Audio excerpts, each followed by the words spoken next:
Pergunta: você é daquelas pessoas que odeiam ouvir os outros mastigando, ou mascando chicletes, ou arrastando os chinelos pela casa?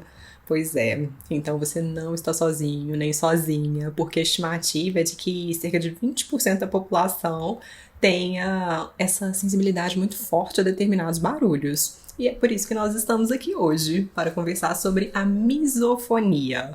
Será que você já ouviu falar nessa palavra?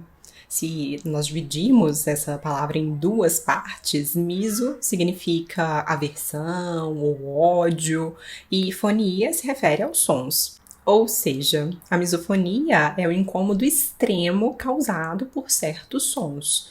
E por que nós estamos aqui falando sobre esse assunto? Porque a misofonia é bastante prevalente entre os autistas e as pessoas sensíveis também, sobretudo entre as mulheres neurodivergentes. Agora, como saber, né, se eu tenho misofonia, se você tem misofonia?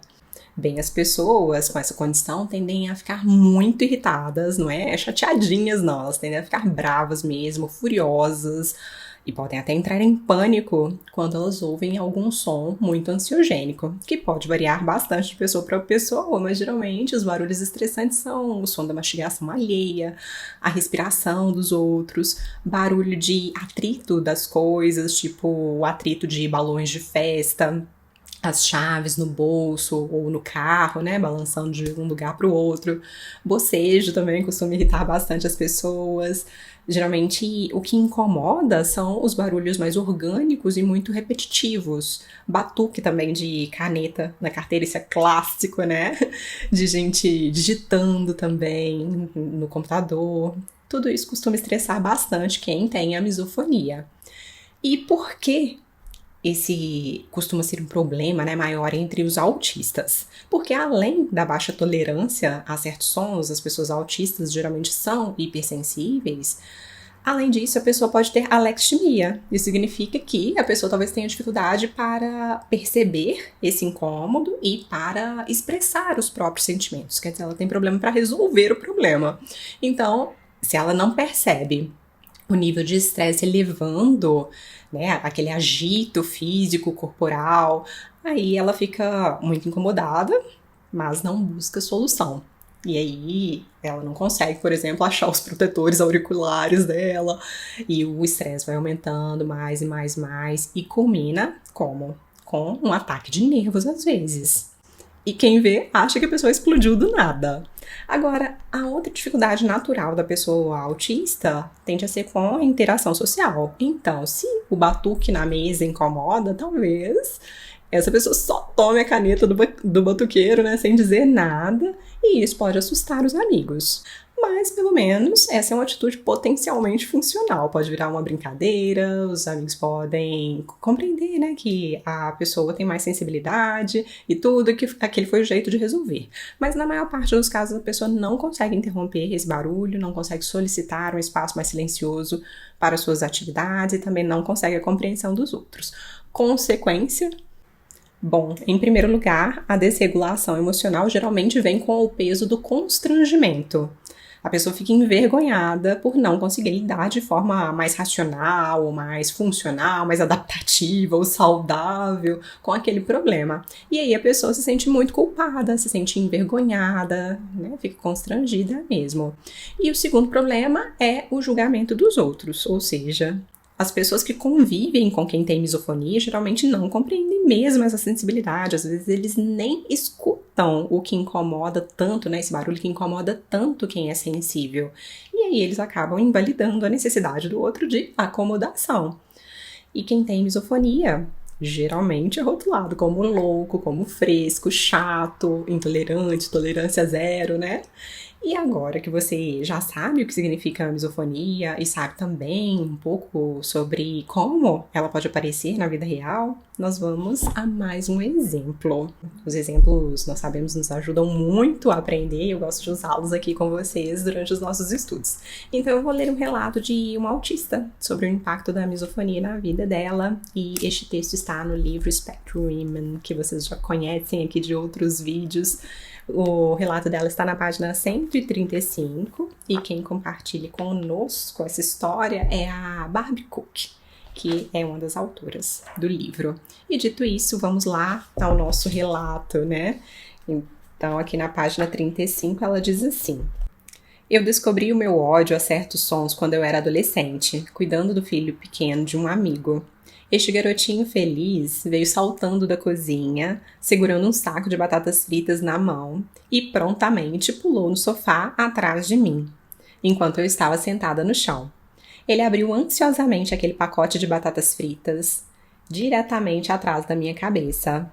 Pegou um punhado e encheu alegremente a boca com essas batatas e começou a mastigar, inconscientemente, com a boca aberta.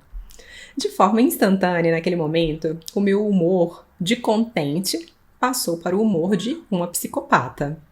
Este pobre garotinho não conseguiu descobrir o que havia acontecido quando eu me virei com raiva e estraçalhei tudo. Eu poderia muito bem ter pedido ao garoto para comer aquelas batatas fritas com a boca fechada. Mas quando esse sentimento ataca, você não tem controle sobre a resposta que vem tão instantaneamente. Então, como nós trabalhamos com esses sons que nos deixam loucos? Bom, com os animais, como os cães, eu aprendi que eu os ouço ou os vejo, começando aqueles banhos de língua, e aí eu tento distraí-los, levá-los para fora. E se você não puder levá-los para fora, talvez leve-os para outra sala, ou você mesmo pode ir para outro lugar.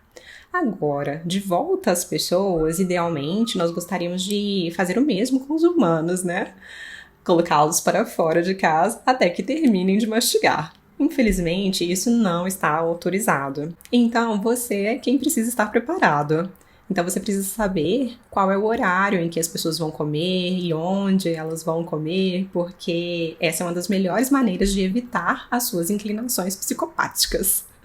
A Barbara Cook escreve assim mesmo, né? Usando o humor, ela é bastante divertida, então tem que levar isso em consideração quando você estiver lendo o relato dela. Não leve a mal esse tipo de palavra, né, mais forte, como psicopata, como loucura, e enfim. Voltando ao texto aqui, ela fala sobre alguns recursos, né? Por exemplo, ter alguns desses pequenos fones de ouvido ou protetores auriculares discretos pode realmente ajudar a diminuir a intensidade do barulho da mastigação, por exemplo. Mas se você é pego em uma situação em que você não possa usar os protetores auriculares e em que você também não possa fugir, eu descobri que iniciar uma conversa comigo mesma, uma conversa profunda, realmente distrai o meu cérebro dos sons irritantes. E existem muitos outros sons que podem nos levar a esse ataque de raiva, mas uma coisa comum é que a misofonia pode ser bastante debilitante e que ainda há pouca pesquisa sobre essa condição. E os estudos mostraram que os sons são acionados no cérebro de quem tem misofonia e não nos nossos ouvidos, como nós pensávamos, e isso inicia uma resposta de luta ou fuga.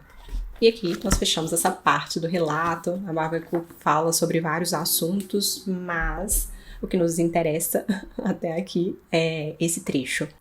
E ela descreve muito bem o comportamento da pessoa que tem misofonia. E como ela disse, hoje nós sabemos que as melhores formas de manejo incluem as mudanças ambientais, a distração, isso que ela faz de conversar com ela mesma, né? E o autocuidado.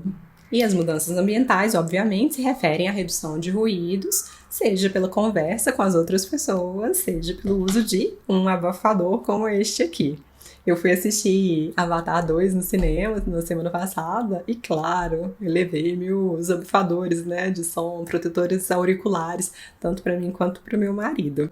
E se não fosse por esse recurso, nós não teríamos assistido o filme até o final. Então, é possível reduzir ou até cancelar alguns sons. Ao mesmo tempo, nós podemos ficar mais resilientes, não pela terapia de exposição, que geralmente é traumática, principalmente para quem tem autismo, mas nós podemos cuidar da nossa saúde em geral, da nossa saúde física e psíquica, dormindo bem, cuidando dos sentimentos, caminhando, fazendo exercício. Isso tende a nos deixar menos obsessivos, menos ansiosos e menos hipervigilantes. Isso ajuda muito. E o terceiro recurso útil é a distração, como a Barbie disse. Quer dizer, saber controlar o seu foco, ou guiar o seu foco, acho que é uma palavra melhor, né? E os estudos mostram que a meditação, a hipnose e as nossas viagens imaginárias podem nos ajudar muito a conseguir essa habilidade, né, de guiar a nossa atenção para onde for mais útil, mais funcional, mais saudável, mais agradável. Então, eu espero que você aplique essas estratégias.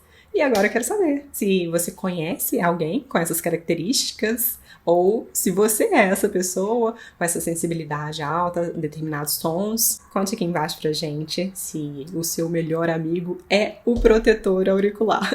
E aproveite para curtir o vídeo. Por favor, compartilhe com a família para que a gente aumente essa rede de conscientização. Um grande abraço e até breve. Tchau, tchau!